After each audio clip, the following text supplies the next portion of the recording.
They speed up chemical reactions without being consumed in the process. With an enzyme present, the same reaction can happen much faster, sometimes millions of times faster. Each enzyme has a unique three-dimensional structure with an active site. This is where the lock and key or induced fit mechanism comes into play. The active site binds specifically to certain substrate molecules. Without enzymes, biochemical reactions would require high activation energy.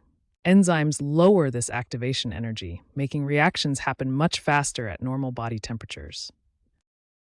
Without enzymes, most biochemical reactions would happen too slowly to sustain life. Chemical reactions in our bodies would be thousands to millions of times slower. With enzymes, these reactions happen rapidly, allowing organisms to respond to their environment and maintain life processes. Examples of enzymes include amylase in saliva that breaks down starches, lipases that digest fats in the small intestine, and DNA polymerase that helps replicate genetic material during cell division. Now that we understand what enzymes are, let's explore how they actually work. Enzymes work by temporarily binding to substrate molecules at their active site. This binding creates what's called an enzyme-substrate complex. The binding causes changes in the enzyme's shape, called induced fit, or creates strain in the substrate's chemical bonds.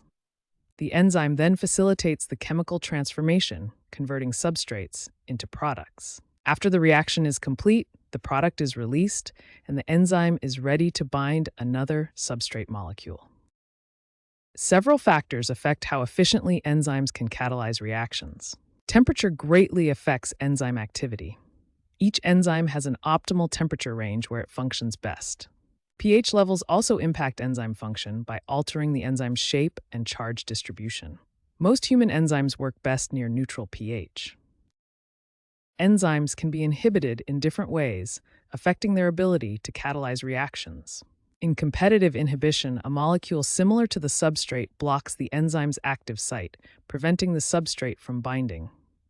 In non-competitive inhibition, the inhibitor binds to a site other than the active site, changing the enzyme's shape so it can no longer properly bind to the substrate.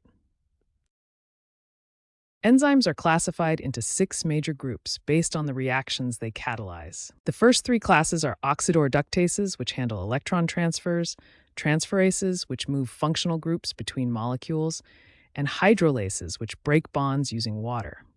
The remaining 3 classes are lyases, which remove groups without using water, isomerases, which rearrange molecules, and ligases, which join molecules using ATP energy.